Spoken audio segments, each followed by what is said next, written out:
দাদা বাবু, ও দাদা বাবু,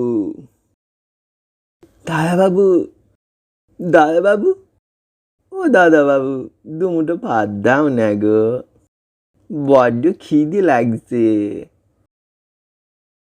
দাদা বাবু, ও দাদা বাবু, দুটো ভাত দাও না গো, বড্ড খিদে লাগছে। আজকে রবিবার, ভাঙাচোরা কিনতে এসেছিল। কিছু ছিল জং ধরা টিন, লোহা, কাঁচ ভাঙা, সব দিয়ে দিলাম। হিসেব বুঝিয়ে মালগুলো মাথায় তুলে দিতে গিয়ে পড়ে যাচ্ছিল কোনো রকমে। লোকটাকে ধরে ফেললাম, শুধু বস্তাটা পড়ে গেল। এত টাইট করে বাঁধে ওরা যে বস্তাটা ছিঁড়ে মালপত্র ছড়িয়ে গেল। লোকটা বসে পড়েছে, ওর সারা শরীর কাঁপছে, উঠতে পারছে না। আমি ওকে একটু জল এনে দিলাম, চোখ মুখ ভালো করে ধুয়ে দিলাম। জল খেতে গিয়ে বেকায়দায় জামাটা ভিজিয়ে ফেললো। হাতগুলো এখনো কাঁপছে, লোকটার হাতগুলো এখনো কাঁপছে। ওর মালপত্রগুলো ভালো করে অন্য একটা বাড়তি বস্তা ছিল, তাতে গোছ করে বেঁধে দিয়ে ঘরের বারান্দায় এনে বসালাম। ফ্যানটা চালু করে দিয়ে কটা মিষ্টি আর মুড়ি এনে দিলাম। বললাম, খেয়ে নাও। লোকটার দৃষ্টি দেখে মনে হলো বহু বছর ভালো মন্দ খায়নি সে।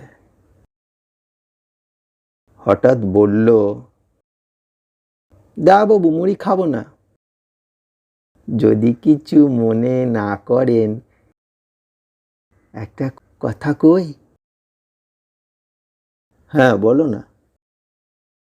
বলছি, দুটো ভাত দাও না গো, বড্ড ক্ষুধা লাগিছে। দুটো ভাত দাও না গো, বড্ড ক্ষুধা লাগিছে। শরীরটা কমজোর হয়ে আছে, সকালে না খেয়েই বেরোতে হয়েছে। চাল যে বারুন তো, তাই ভিজে ভাত আর ছিল না। ভাত, আমি তো একা মানুষ, সেইভাবে তো কিছু করিনি। ভাতটা চাপিয়েছি শুধু। লোকটা বলল, আমি তো জানি দা বাবু, ভাত হচ্ছে। অবাক হয়ে জানতে চাইলাম, তুমি কিভাবে বুঝলে ভাত হচ্ছে? গন্ধ, গন্ধ, ভাত ফুটছে।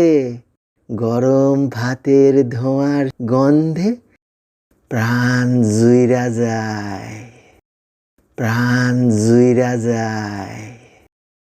আশ্চর্যের বিষয়, বারান্দা পেরিয়ে দুটো ঘর পেরিয়ে রান্নাঘর। ক্ষুধার জ্বালা এত জ্বালা যে এত দূরত্ব থেকেও সে ভাতের সুবাস শরীরে মেখে নিল। আবার বলল, দাও না দা বাবু দুমুঠো গরম ভাত, দাও না, দাও। গরম ভাত, আর কিছু লাগবে না? ওই শুধু ভাত আর একটু নুন দিলেই হবে। থালার দরকার নেই, থালাতে দিতে হবে নি। এই এই এই খড়ে কাগজটা, এই খড়ে কাগজে না হয় না, না হলে এই এই এই পলিথিন প্যাকেটটাই দিয়ে দাও। আমি রাস্তায় খেয়ে নেব, রাস্তায় খেয়ে নেব।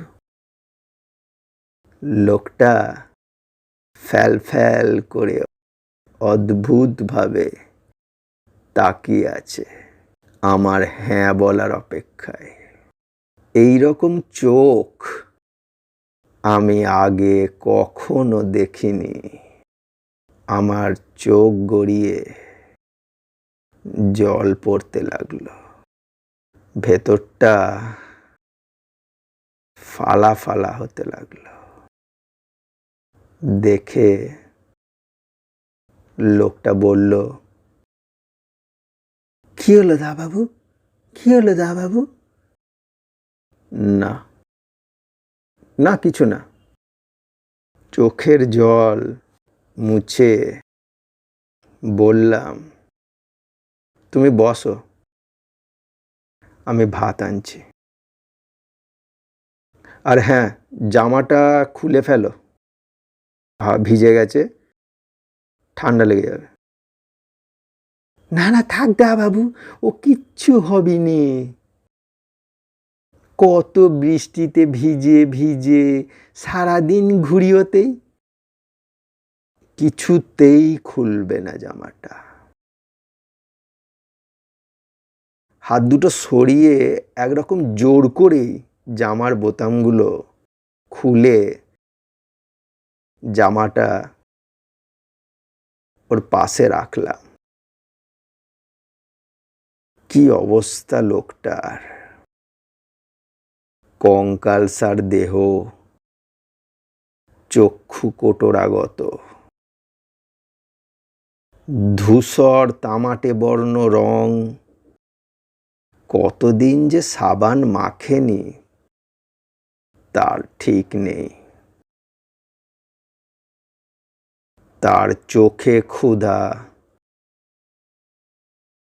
নাকে ক্ষুধা,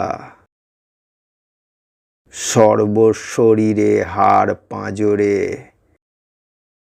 শুধু ক্ষুধার ঝড় বইছে।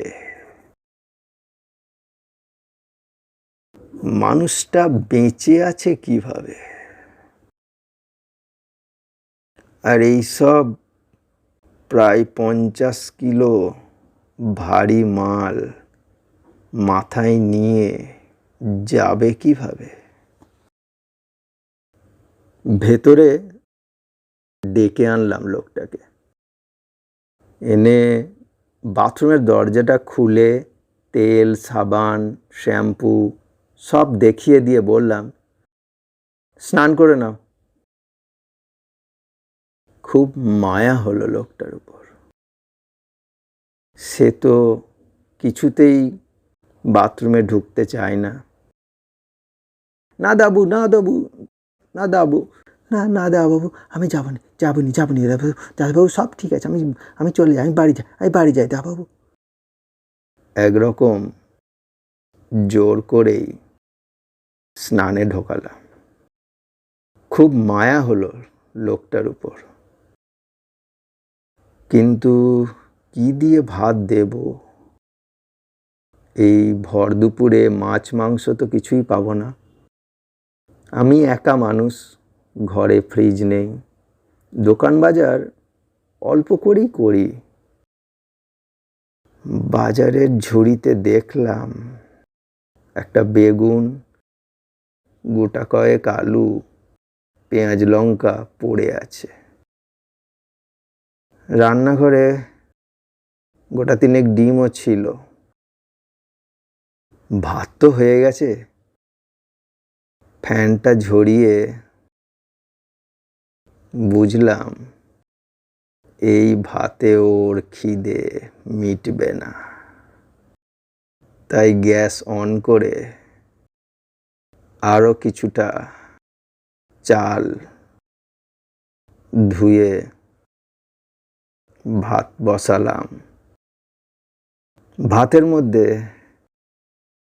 ডালের কৌটো দিলাম সিদ্ধ করতে।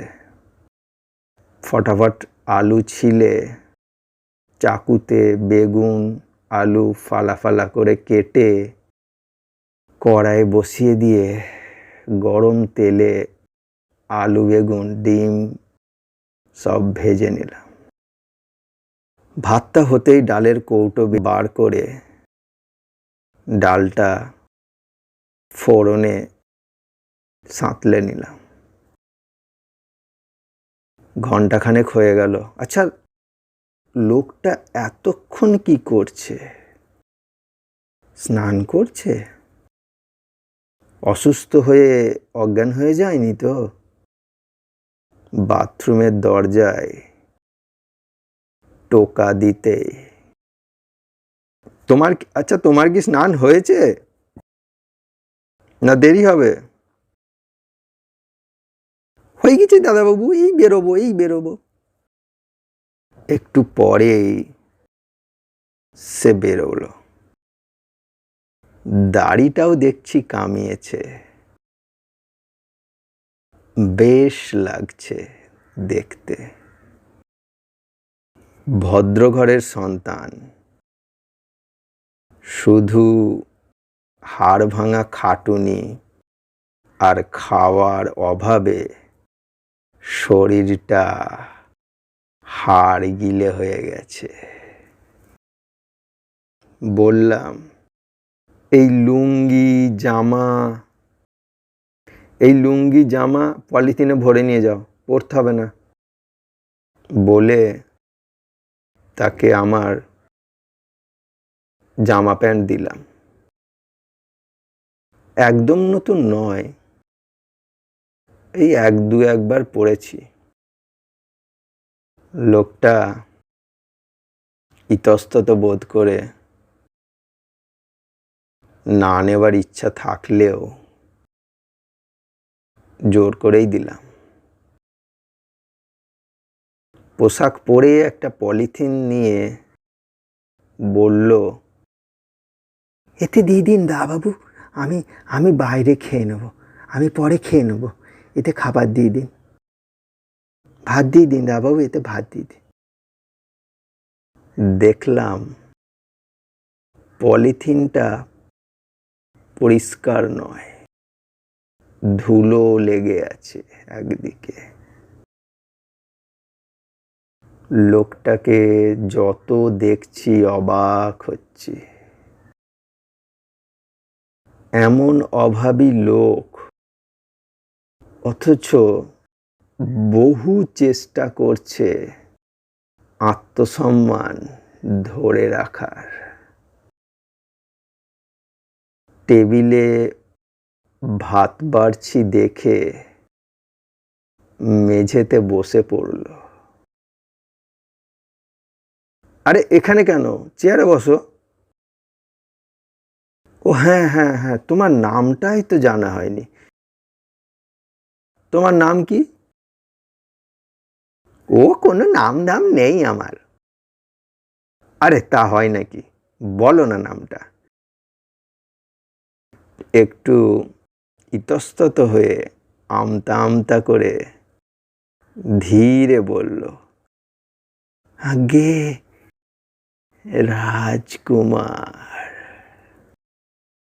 রাজকুমার। বলেই চোখ নামিয়ে মেঝের দিকে তাকিয়ে বসে থাকলো। মেঝেতে দুফোঁটা জল পড়তেই দ্রুত মুছে নিল। এই নামে কেউ বোধহয় ডাকে না ওকে, ও হয়তো ভুলেই গেছিল। জিজ্ঞাসা করলাম, কাঁদছো কেন? কিচ্ছু না দা বাবু, ওই চোখে কিছু একটা পড়েছিল বোধহয়। কাঁচা মিথ্যে দিয়ে পাকা, কঠিন, রূঢ় সত্যকে, বাস্তবকে ঢাকা দেওয়ার ব্যর্থ প্রচেষ্টা করল। বাহ, খুব সুন্দর নাম, রাজকুমার, দারুণ নাম। বলল, নাম না ছাই। আমি বললাম, সময় চাইলে ছাইও সোনা হয়ে যায়, ছাইও সোনা হয়ে যাবে একদিন। বহুবার বলা সত্ত্বেও মেঝেতেই খেতে বসল। সব ভাত, তরকারি, ভাজা একে একে ওকে বেড়ে দিয়ে বললাম, খেয়ে নাও। রাজকুমারের চোখে জল এসে গেল।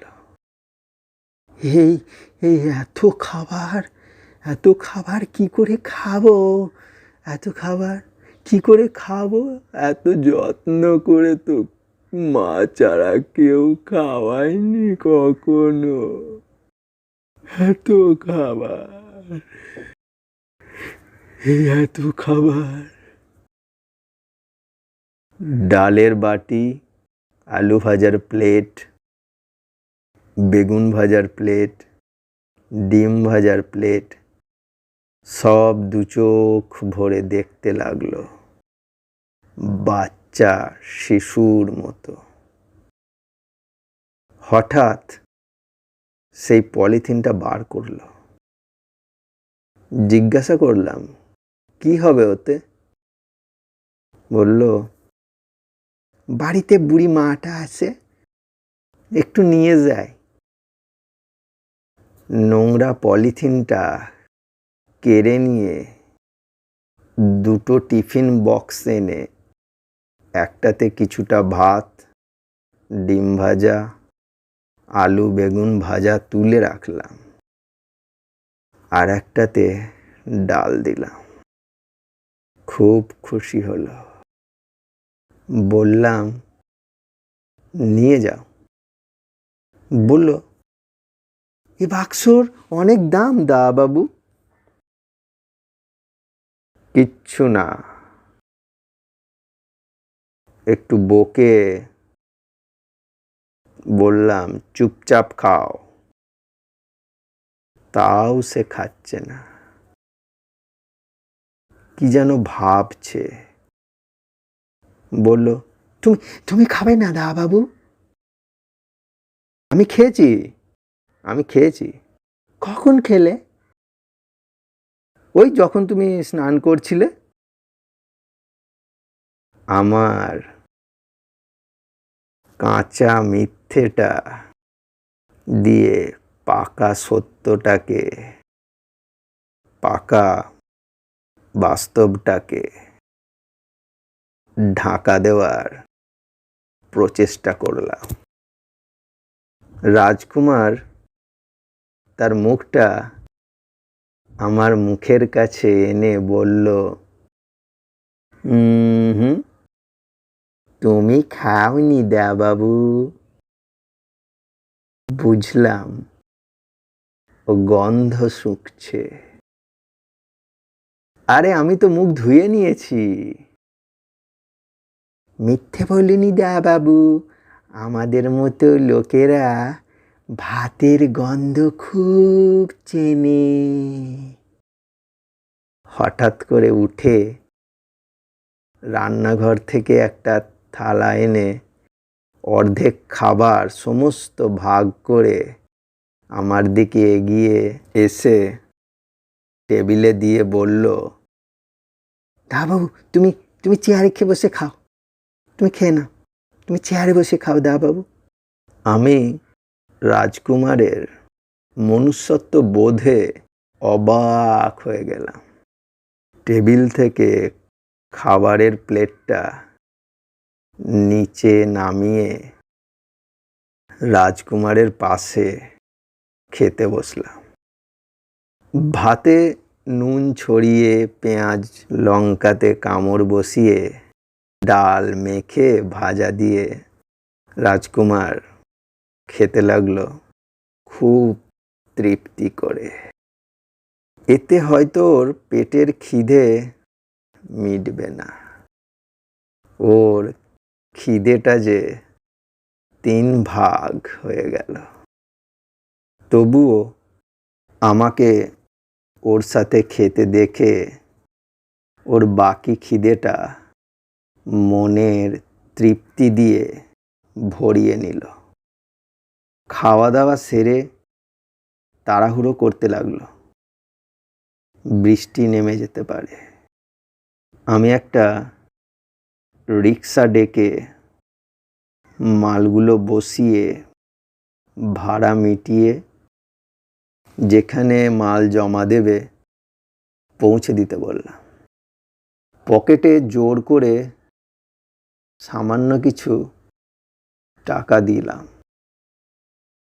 আমারও ওই টিউশনি করে কোনো রকমে চলে, খুব বেশি কিছু দিতে পারলাম না।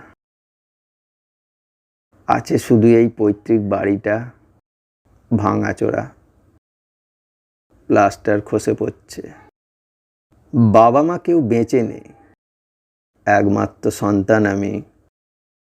নিজেরই ঠিক মতো চলে না, শঙ্করীকে আনার ক্ষমতা নেই। সপ্তাহখানেক পরে রাজকুমার এসেছিল টিফিন কৌটোটা ফেরত দিতে। বললাম চা খেয়ে যাও, কিন্তু ও এলো না। ওকে একবার বললাম, তোমার তো দূরে বাড়ি, এ বাড়িতে আমি একাই থাকি, তুমি চাইলে তোমার মাকে নিয়ে এখানে একসঙ্গে থাকতে পারো। দেখলাম খুব সংকোচ বোধ করছিল, আত্মসম্মান বোধটা এত অভাবেও ধরে রাখার চেষ্টা করছে। বলল, তা বাবু মা তো কোথাও যেতে চাই না, বলবো আমি, মা রাজি হলেই নিয়ে আসবো খন। আপনার মতো মানুষ বিরল, মেলে না। আপনার মতো মানুষ মেলে না, মিলে না। হঠাৎ করেই প্রণাম করতে যাচ্ছিল, হাত দুটো ধরে গলা জড়িয়ে ধরলাম। আমি ওকে ছাড়তে চাইছিলাম না। ছাড়তে না চাইলেও রাজকুমার বলল, আজকে তাহলে আসি দেয়া বাবু। দুজনের চোখেই জল, আনন্দাশ্রু। দুঃখের অশ্রুর সাথে আনন্দাশ্রু মিশে গেছে। রাজকুমার চলে গেল। রাজকুমার নামেও রাজকুমার, সম্মানেও রাজকুমার। রাজকুমারের জন্য সম্মানটা আরো বেড়ে গেল আমার। হঠাৎ করে বাবার কথা মনে পড়ে গেল। অনেক মিল রয়েছে দুজনের চরিত্র গঠনে। আমি বুঝলাম ও আর আসবে না, কারণ ওর জীবনের লড়াইটা ও একাই লড়তে চায়। ও পারবে, একাই পারবে, আমি জানি। আমার দৃঢ় বিশ্বাস ও জিতবেও একদিন, ও একদিন জিতবেও। রাত্রিরে খাবার সময় হঠাৎ টিফিন কৌটো দুটোর দিকে নজর গেল। খুলে দেখলাম একটাতে তিলের নাড়ু আর একটাতে খইয়ের মোয়া, নলেন গুড়ের। তিলের নাড়ু, নলেন গুড়ের খইয়ের মোয়া। এত রাতেও অকারণে দৌড়ে গিয়ে দরজাটা খুললাম। মনে হলো মা দরজার বাইরে কড়া নাড়ছে, বলছে, দরজা খোল খোকা, দরজা খোল, খই এনেছি, তিল এনেছি, ঝোলা নলেন গুড় পাটালি এনেছি, খোল বাবা আমার, তাড়াতাড়ি দরজাটা খোল, তুই তো খেতে খুব ভালোবাসিস, খোল বাবা, তুই তো খুব খেতে ভালোবাসিস, খোল বাবা, আমার সোনা ছেলে, দরজাটা খোল বাবা, আমার সোনা ছেলে, দরজাটা খোল, আমার হীরের টুকরো রাজপুত্র, আমার সোনা ছেলে, আমার হীরের টুকরো রাজপুত্র, রাজকুমার, রাজকুমার, আমার হীরের টুকরো রাজপুত্র, বাবা খোল বাবা, তুই তো খেতে খুব ভালোবাসিস, আমার হীরের টুকরো রাজপুত্র, রাজকুমার।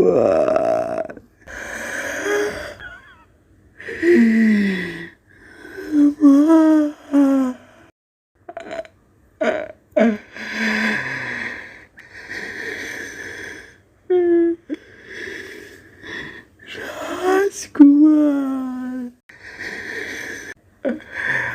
আমি রাজকুমার,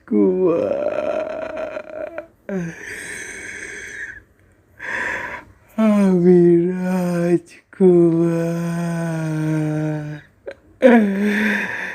আমি রাজকুমার, আমি রাজকুমার। মা তুমি কোথায়, কোথায় মা? দাও না করে দুটো তিলের নাড়ু, ও মা, মুড়ির বাবা, খইয়ের বাবা, নলেন গুড়ের বাবা, ও মা, বাড়িয়ে দাও না, তিলের নাড়ু খাবো। ও মা তুমি কোথায়, বাড়িয়ে দাও না।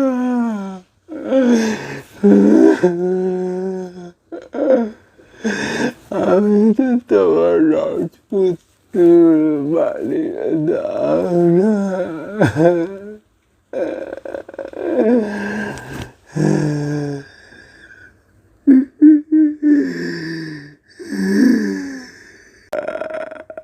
আমি রাজকুমার, আমি রাজকুমার, আমি রাজকুমার।